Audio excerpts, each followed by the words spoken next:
Pode? Pronto. Boa tarde, pessoal. Oficialmente feliz 2024 para vocês, que é a minha primeira aula do ano com vocês. Teve o aulão, no aulão eu mal educada, nem dei feliz ano novo para ninguém, mas tô dando feliz ano novo para vocês aqui. Vê só. É, Deixa eu conversar 3 segundos com vocês. A gente passou 3 semanas sem aula, eu acho que falaram para vocês de uma questão pessoal que eu tive, então eu tive que viajar. Então a gente passou 3 semanas sem aula. Hoje é a aula de número 4, né? 4. São 8 aulas, só que sua prova é daqui a 2 semanas. Então, o que eu já vou falar com a coordenação? Para a semana que vem, pelo menos, a gente ter 2 aulas e na outra semana 2 aulas para poder a gente matar todo o conteúdo. A parte boa é que a gente está no início de atos administrativos. Então, não partiu o assunto, porque meu medo era o assunto estar muito partido, porque com 3 semanas para a gente voltar ia ser muito complicado. Só minha? Acabou tudo, foi?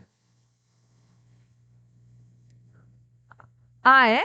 Ah, então eu vou conversar com a coordenação, né? Qualquer coisa é botar aula todo dia aqui, eu não sei. Então vamos ver com a coordenação para ver como é que vai ficar. A coordenadora não está aqui hoje à tarde, mas aí eu falo com ela depois pelo celular. Vamos começar então a falar aqui da parte relacionada a atos administrativos. Como na. Bora, pessoal. Como na. Hã?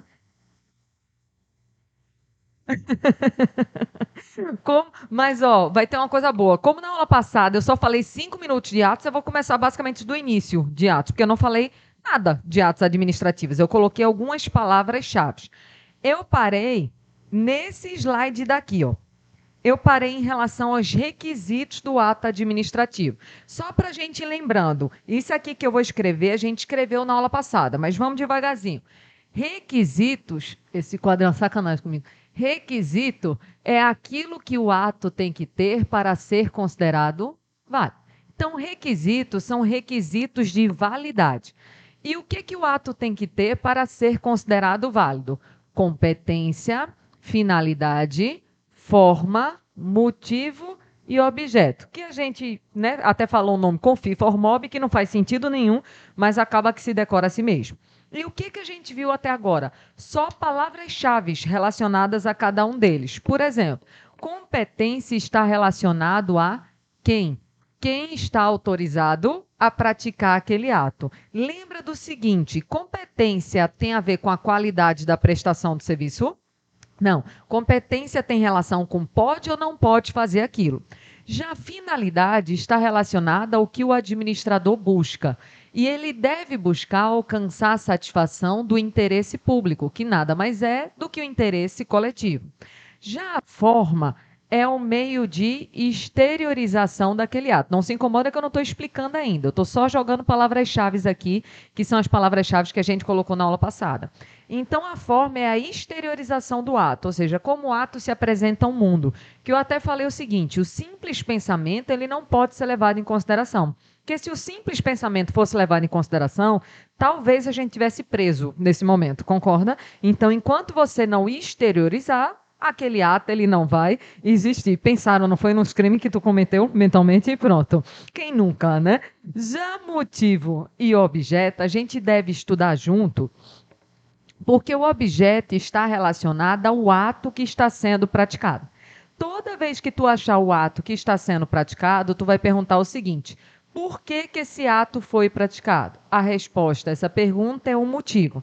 Nós vamos ver claramente que o motivo é a causa e o objeto vai ser a consequência, uma relação de causa e de consequência.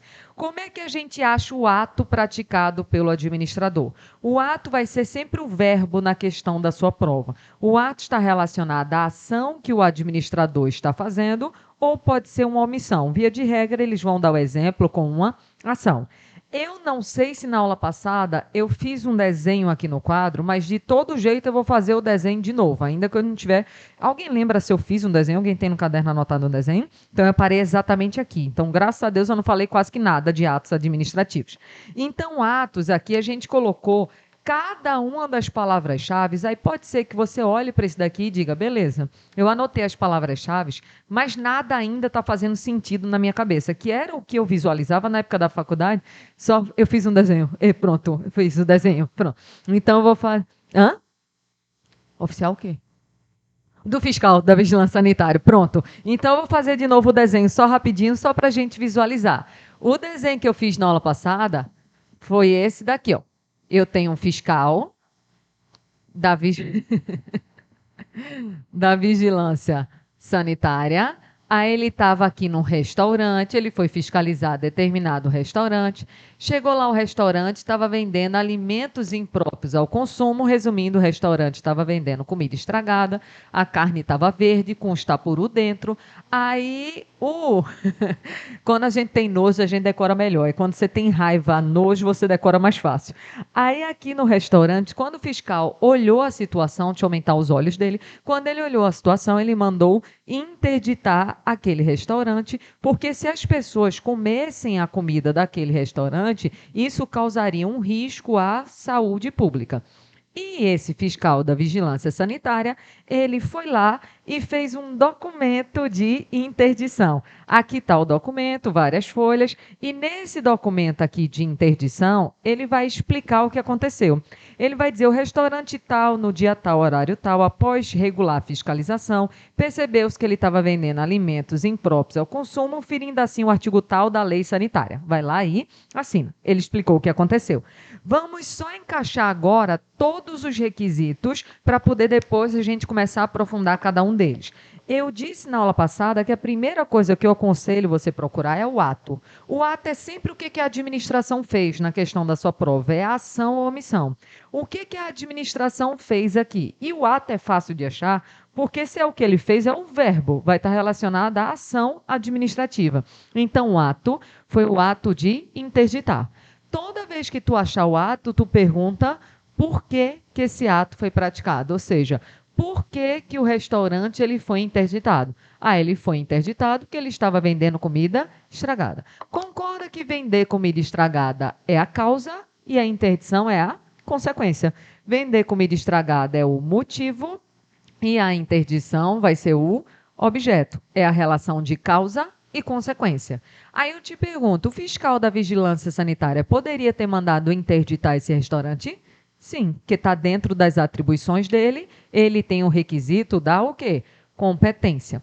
Quando ele interditou o restaurante, foi por perseguição, vingança, foi por alguma coisa assim ou pensando no interesse público?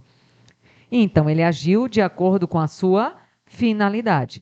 E quando ele fez esse documento por escrito, veja que isso aqui foi por escrito, aquela interdição passou a ter uma forma, que nesse meu exemplo aqui foi uma forma escrita.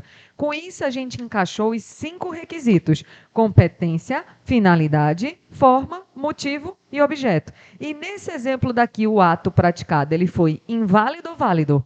Válido, que os 5 requisitos eles foram respeitados. Então, foi exatamente aqui que a gente parou na aula passada, que foi ano passado, essa aula daqui, e a partir de agora a gente vai começar a aprofundar cada um desses requisitos daqui, começando com o requisito da competência. Deixa eu puxar para cá. Oi?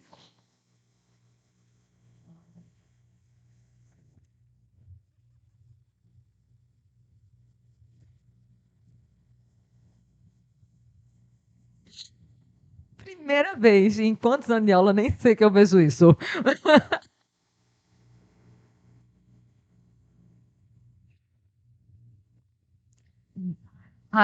Né, pronto. Depois do intervalo, né? Tá igual o menino do aulão que tava chegando pra aula da tarde e a gente tava dando a aula da manhã, não foi? Pronto, né? Qual? Xixilinho? Não sei o que é isso. Eu não vou nem me pronunciar. Eu não sei o que significa esse nome. Eu não sei nem o que é, juro a vocês. Ah, entendi agora. Tá certo, entendi agora. Competência. O que é a competência? Já vou te dizer uma coisa. A competência ela é um requisito vinculado. Por que a competência é um requisito vinculado? Porque a competência é dada pela própria lei. Veja só, Quando você vai fazer um concurso, no edital do concurso, eu sei que a maioria das pessoas não lê isso, mas no edital do concurso tem uma parte que diz assim, das atribuições. O que são as atribuições numa linguagem muito simples? É o serviço que a pessoa vai fazer depois que ela passar a desempenhar aquele cargo. E por que isso vem já no edital? Por uma lógica muito simples. Se você não gosta do que você vai fazer naquele cargo, o que você faz? Não faz o concurso. É muito simples. Por quê? Porque se você passar, você escolhe se desempenha aquelas atribuições ou você tem que desempenhar?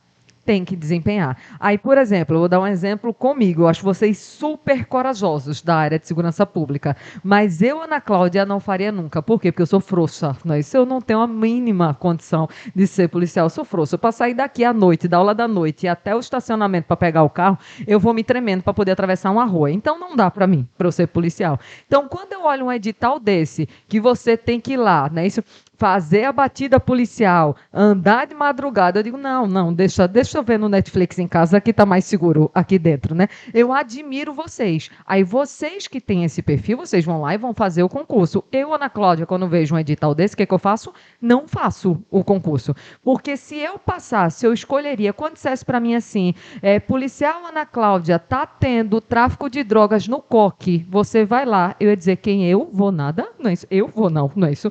Então, depois que eu passasse, eu escolhia se eu ia, eu teria que ir.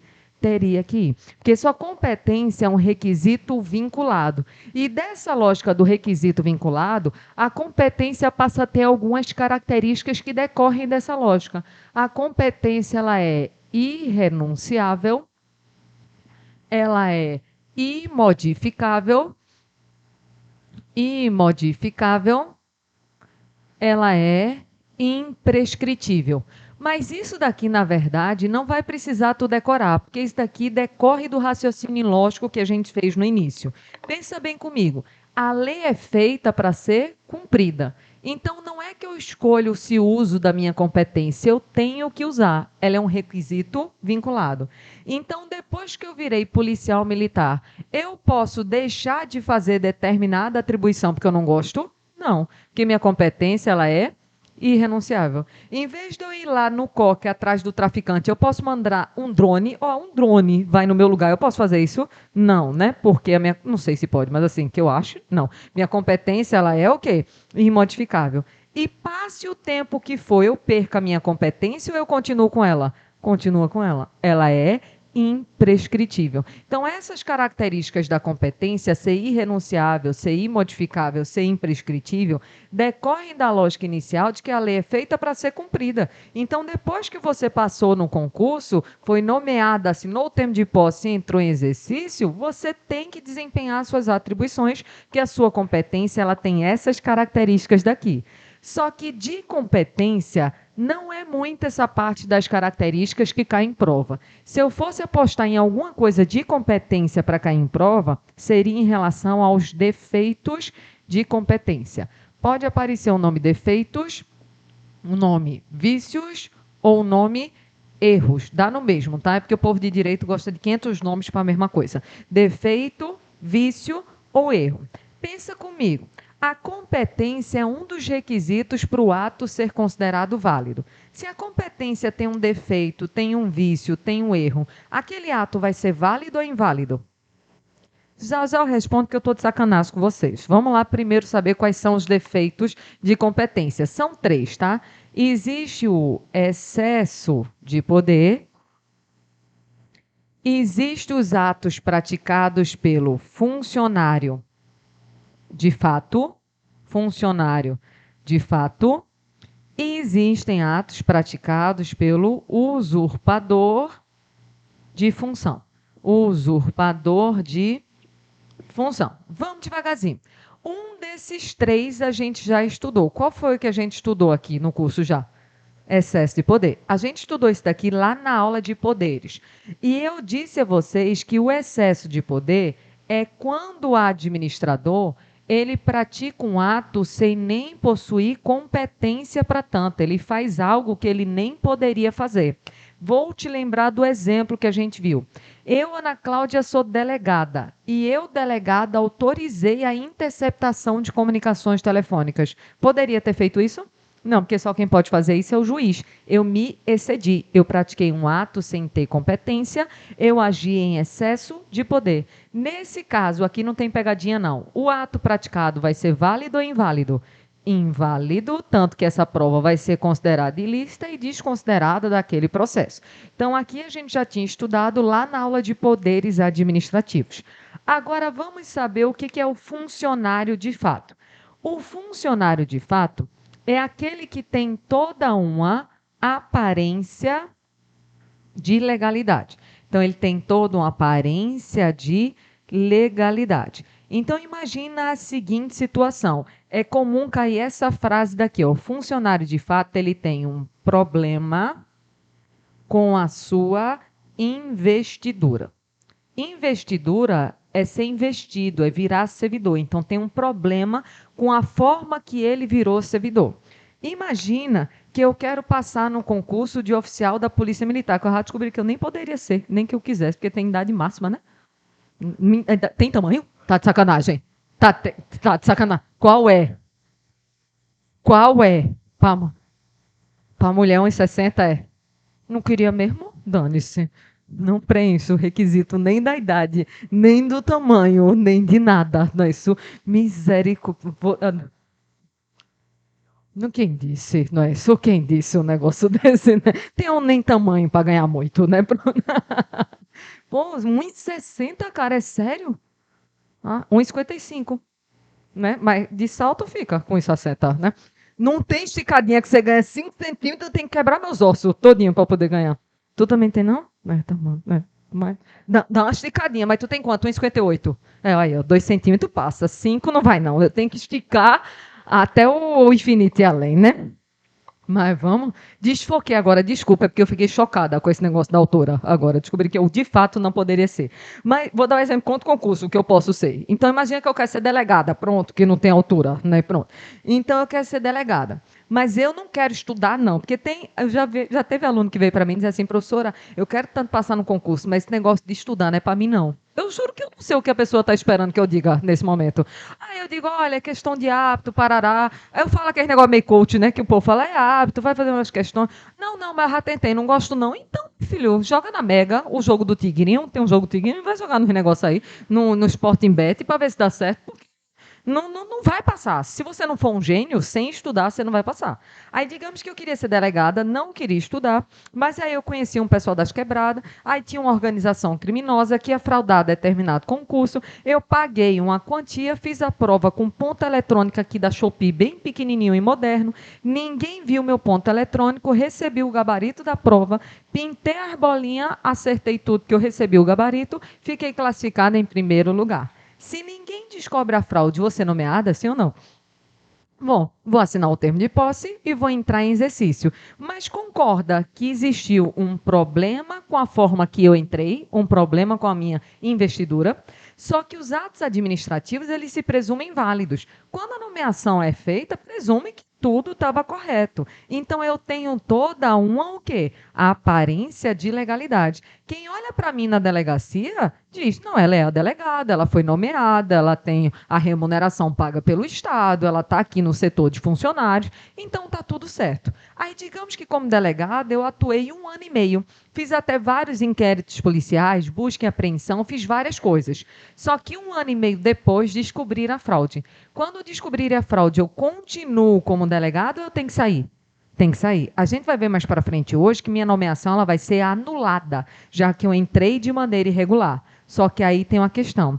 Durante 1 ano e meio, eu fiz inquérito policial, busca e apreensão, vários atos. O que eu fiz vai ser considerado inválido ou válido? Válido, porque senão a grande prejudicada não seria eu, seria a sociedade. Imagina ter que voltar todos os processos. Então, apesar de ter tido um problema com a forma que aquela pessoa entrou, o ato do funcionário de fato vai ser um ato considerado o quê? Válido, em virtude de toda a aparência de legalidade. Ainda assim seria uma fraude. Eu falsifiquei, né? Que eu tive que falsificar aqui. Ainda ainda assim vai ser considerado válido. Ainda assim. Porque a administração, quando fez a nomeação, nomeou de boa-fé, tem toda a aparência de legalidade, ainda assim ia ser considerado válido. Porque senão, imagina o prejuízo para a sociedade, para ter que voltar todos os processos, todos os atos desde o início. E aí entra o princípio da impessoalidade. Quando a delegada está agindo, na verdade não é a delegada, é o Estado de Pernambuco. Então o ato vai ser considerado válido. Fechado esses dois, então perceberam a pegadinha que eu fiz no início? Quando eu disse o defeito é válido ou inválido? A resposta depende. Depende do defeito que aparecer na sua prova.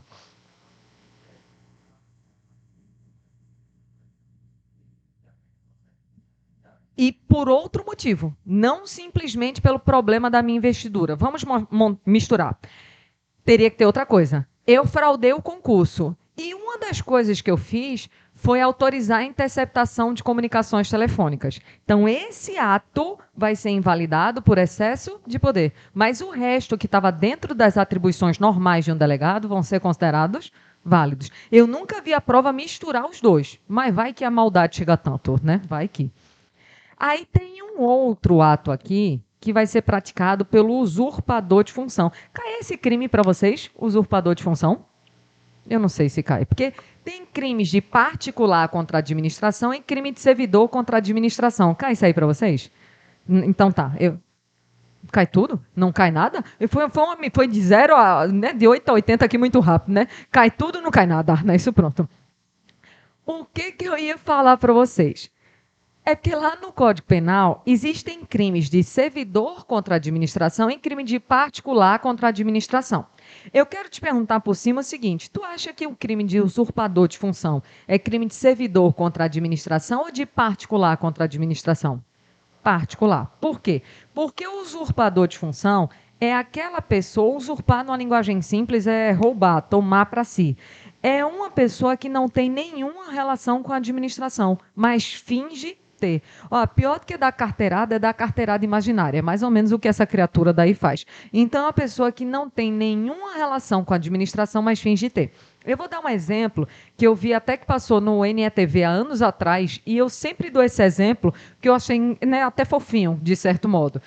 Tem uma criatura que anda pela Conde da Boa Vista e ele tem certeza que ele é agente de trânsito, mas ele não é, tá? Não é dos quadros do Detran nem de nada. Aí ele anda com um bloquinho. Quando ele vê um carro estacionado no local proibido, ele pega o bloquinho de multa dele. Ele diz: carro, placa tal, horário tal, na rua tal, estacionado, local proibido, ferindo o artigo tal. Ele fundamenta do Código de Trânsito, aplica uma multa e deixa no seu carro.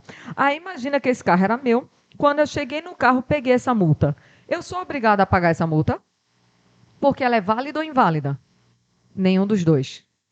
Exatamente. Pensa comigo. Dentro do Detran consta essa multa? Não, porque ele não tem nenhuma relação com a administração. Então, esse ato por ele praticado é um ato inexistente, que é um ato que não existe dentro da administração. E se não existe, tem como olhar se é válido ou inválido? Não, porque aí a gente ia ser mais doido que todo mundo, né? Se o negócio nem existe, como é que você vai olhar se é válido ou se é inválido? Então, o ato do usurpador de função é um ato considerado inexistente. Então, cuidado com os defeitos de competência. É muito comum cair em prova, porque a depender do defeito, a resposta vai ser válido, inválido ou inexistente. De competência, era isso que a gente tinha que analisar para a sua prova. Até aí, fechado? Bora para a finalidade. Finalidade não tem muito o que falar, não. Finalidade eu vou puxar para cá, porque finalidade é rapidinho. A gente já sabe, desde a primeira aula, que a finalidade do administrador necessariamente deve ser de alcançar o interesse público. Ele não deve agir pensando nele, amigos, parentes, terceiros, porque isso fere o princípio da indisponibilidade do interesse público. Aí, de finalidade, o que pode aparecer na sua prova é perguntando qual é o defeito de finalidade. Pode aparecer o nome defeito, vício ou erro, só para não ficar escrevendo os mesmos sinônimos toda hora.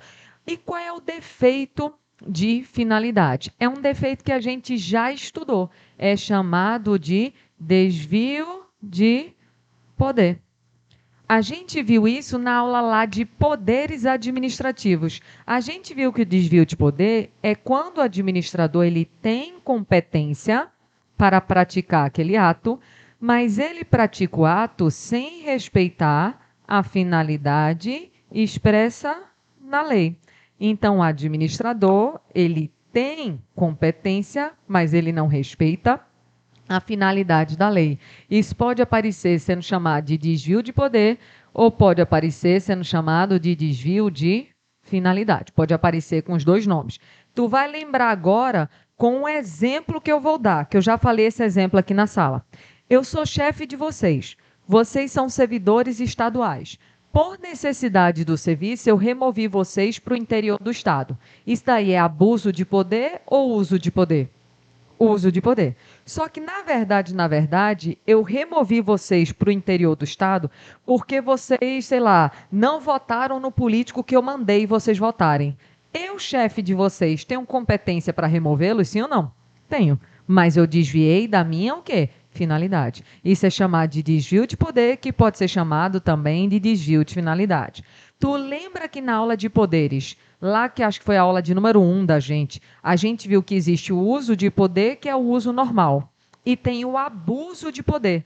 E eu disse que abuso de poder é gênero. E dentro do gênero abuso de poder tinha duas espécies, o desvio de poder e o excesso de poder. No desvio de poder, o problema é que o administrador ele não tinha o quê? Competência.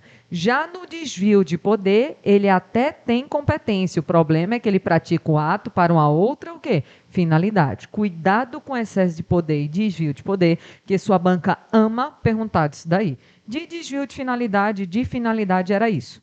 Fechado até aí? Vou para a forma.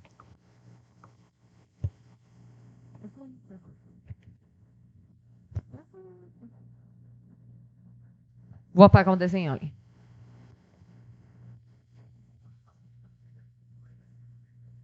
Porque no excesso eu não tenho competência. Deixa eu dar um exemplo. Eu sou subordinada de vocês e eu removi vocês para o interior do estado. O subordinado pode remover o superior? Porque ele não tem o quê? Competência. Isso daí é excesso de poder. Agora eu sou chefe de vocês. Posso remover vocês? Posso. Mas aí eu removi porque vocês torcem para um outro time de futebol que eu não gosto. Qualquer besteira. Então aqui eu desviei da minha o quê? Finalidade.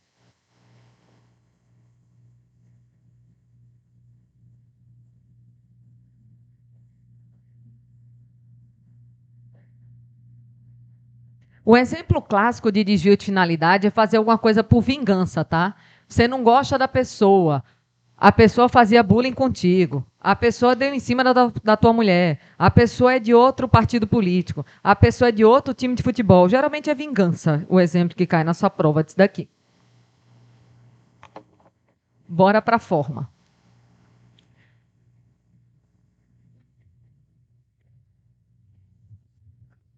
Essa turma é muito engraçada, meu Deus do céu. Disparada é a turma mais engraçada que eu tenho. Disparada, não é isso? Vê se forma. O que a gente já sabe de forma? A gente já sabe que forma é um meio de exteriorização daquele ato. É como o ato se apresenta ao mundo. E, via de regra, a forma ela vai ser escrita. Regra. Eu acho que não cai na tua prova perguntas bestas tipo a seguinte: a forma de um ato administrativo necessariamente sempre tem que ser escrita? Não. Quando o superior te dá uma ordem verbal, isso é um comando administrativo, sim ou não? É, mas exteriorizado de maneira verbal. Uma placa de trânsito é um símbolo, mas é um comando administrativo. Quando o agente de trânsito fica lá, né, e apita, né, eu sei que é Silvio, mas para mim é apito. Quando ele, né, um apito longo, dois apitos curtos, eu sei que quando apitou eu já me lasquei, eu não entendo os apitos que ele dá. Mas aquele apito quer dizer uma coisa? Quer. Então é um comando sonoro. Então a regra é que o ato administrativo é exteriorizado de maneira escrita. Um decreto é escrito, uma portaria é escrita. A gente vai ver vários exemplos de atos mais para frente e a regra é que o ato ele é escrito. Mas para mim a questão da sua prova não é sobre isso. Para mim a questão de sua prova em relação à forma é perguntando disso daqui, ó, a tal da motivação. Primeira pergunta: motivo e motivação é a mesma coisa? Não. Tanto é que a motivação está dentro da forma. não está dentro do motivo. Então, motivação faz parte da forma e não do motivo. Deixa eu colocar aqui o que danado vem a ser a motivação. A motivação é uma explicação, é uma fundamentação, é uma explicação, é uma fundamentação por escrito